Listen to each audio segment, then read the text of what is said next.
In this video, we're going to talk about how to sell your expertise, especially if you're a consultant, coach, professional services provider that's working with real organizations out there.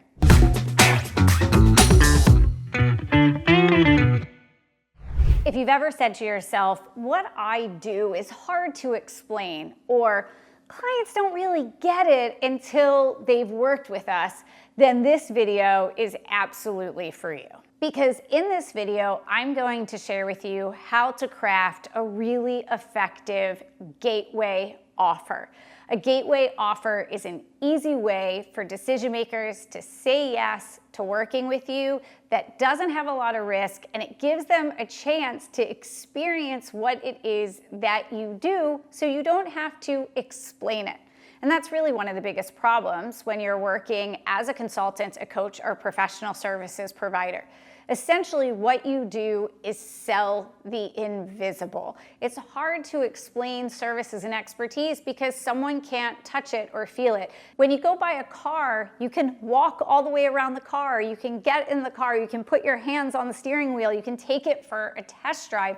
It's a lot easier for a buyer to understand what they're buying when the product is physical. That's not the case when it comes to buying expertise.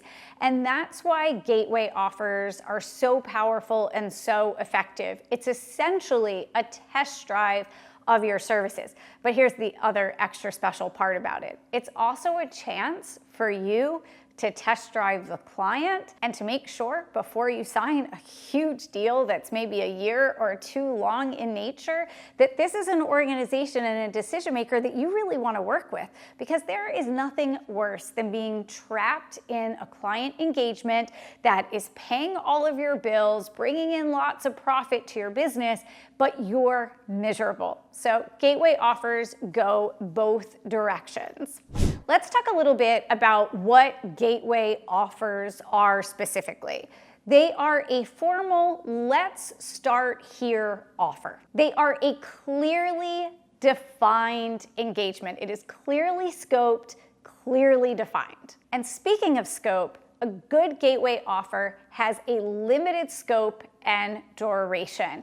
It doesn't take an act of Congress to say yes to this. It's something that can be done in a much shorter amount of time. And a gateway offer doesn't try to solve world peace. It's just making a measurable dent in something, but it's not a total makeover of an organization. And very importantly, it aligns to your core expertise. It's something that really showcases the power of what you do.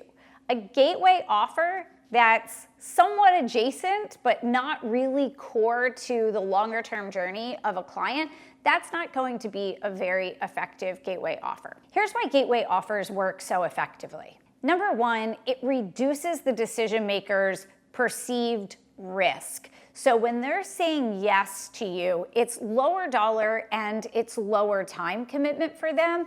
So it's easier for them to get started to test you out without feeling like this could be a career limiting move for them if it doesn't work out. Number two, as I said before, it allows you to test out the client as well to see if it's a right fit for you as much as it is for them. There is such a cost to your business when you're working with an organization or a team that it's not very rewarding for you. It will sap your energy out of everything else that you're doing in your business. It creates all sorts of fear, doubt, and worry that set in. And my goodness, talk about the difficulty of trying to go win new business when you are immersed in fear, doubt, and worry.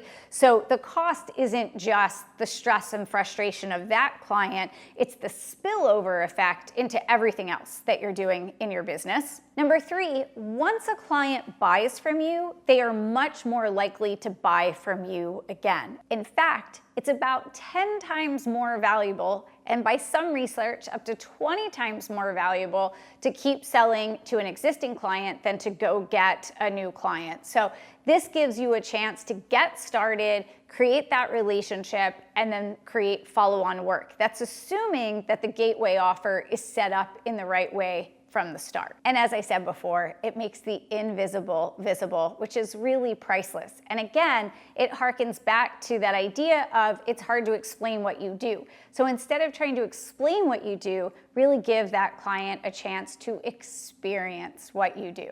So now I want to share with you some hallmarks of what makes a really effective gateway offer. Number one, a world-class gateway offer is one that prioritizes face time between you and a decision maker. It is not an effective gateway offer if it's something that you and your team are spending 30, 40, 50 hours back at your office and then just handing something off via email or a quick touch and go meeting with the decision maker. Yeah, you might have done a great job on that project, but it did nothing to build a relationship with that decision maker and really build that rapport that's going to be necessary for high lifetime client value. So it's got to prioritize that face time. Number two, it needs to give you the opportunity to uncover deeper needs and opportunities with that client. Hence, why that face time is so important. The whole idea of a gateway isn't just that they're experiencing you, it's that you are now getting to essentially market and sell and do discovery from inside the organization instead of being on the outside. So you want to make sure your gateway offer literally has baked into it opportunities for you to meet other decision makers and to ask questions and to learn more about the organization. You want to have an opportunity to see documents and to be in meetings and get copies of things like maybe an employee engagement survey, for example. The more that you are ingrained into that organization during the gateway, the more you're going to be able to really develop additional opportunities for you to work with that decision maker and that organization. Number three, a world-class gateway offer delivers standout quick win results, meaning there's something the client is actually getting out of it quickly. They're feeling like, wow, this is so great to have this off our plates or to finally get this issue fixed. It has to be fast, it has to be easy, but it has to be a meaningful win for the client. And number four, a world-class gateway offering does not fix the entire problem. If it fixes the entire problem, it's not a gateway to more opportunities, it's a dead end. So if you are solving world peace in 4 weeks, 6 weeks, 8 weeks, or a day, whatever the length of your gateway offer is, if you're fixing it and the problem is gone, then you created a once and done dead end offering, not a gateway. Because again, the idea of a gateway is it's opening the door to bigger, longer term, more transformative engagements with the client. So here are some of our house rules around gateway offers. Number one, you want to productize the gateway by giving it an easy, outcome-based name. By giving your gateway offer a name, it feels like a product, a program that's right off the shelf, and it makes it even easier for a decision maker to buy it. Number two, don't include such little substantive outcomes that it feels like a waste of time to a decision maker. I can't tell you how many times during my days as a corporate decision maker, I was in corporate and organizations would sell us a gateway offer, and we would spend at times $25,000, $50,000, $75,000 in 4, 6, 8 weeks on this initial engagement. And at the end of it, the only thing that had happened is we transferred a bunch of our knowledge to the outside vendor, to the outside service provider, but we had nothing in return. It really felt like a waste of time and energy. That's the last thing that you want to do with a gateway offer. It's why you have to be so careful with these to make sure it's not just about you doing information gathering. If your gateway is 99% of you doing information gathering and only 1% of outcome or result for the client, that is a real imbalance, and that will result in them not working further with you. Number 3, make sure it's not a dead-end offer. And there's more than one way that that can happen. I mentioned earlier the idea that if you solve world peace, it's a dead end. But there's other things too that are just naturally dead ends. Let's say that your firm conducts DISC assessments for employees. Well, if you sell a package of, let's say, 50 DISC assessments for employees, and that's all that the organization buys from you. Yeah, it was quick and you delivered what you said you would do, but you didn't have any face time, and there's no natural next step in the journey per se. So you want to make sure that that gateway offering leads to a natural next step. Number 4, it's okay for a gateway offer to be priced as a loss leader. Meaning, if you know that your gateway offer naturally leads to bigger, longer term engagements, then it's okay that your profit margin on the gateway be a little tighter than the longer engagements that follow. But if it turns out what you thought was a gateway is just a bunch of dead ends, then you better reevaluate your pricing strategy to make sure you've got a really healthy profit margin on there. But number 5, and this is perhaps most important, don't price your gateway offer so low that it unintentionally anchors bargain basement pricing with prospects, because that's going to be really hard to do a bait and switch where you charge so low for a gateway offer at the outset that when you come back with a multi-5, multi-6, 7-figure plus engagement later, the client can't understand how we went from this $1,500 over here to now $350,000 over here. So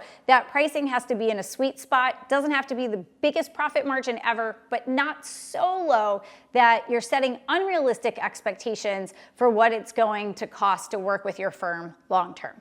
All right, there's so much more that we have to share with you when it comes to growing your boutique services business. That's why I put together our free quick start guide. It's for building that $1 million boutique firm. And if you're a consultant, coach, or services provider and you're working with organizations, that is exactly what you're doing. You are building and scaling a boutique services firm. And doing that requires the understanding of how to land clients, how to expand inside those accounts, and how to scale your business so that you don't have all of this revenue growth, but now you're exhausted from the way that you're running your business. So we want to help you with all of that. So simply head to wingcorporateclients.com. I also dropped that link for you right below in the description. Go there now and download that free quick start guide. It has a ton of information in there to help you really wrap your arms around growing your business, particularly when you're selling expertise to real organizations. I also want you to now join me on our next video, how to get clients in a consulting business, because there's so much more to understand around what's required to land those clients. I want to help you do that. So I've also put that link in the description below. If you go there now and click on that, I will meet you over there and we will take this conversation even further.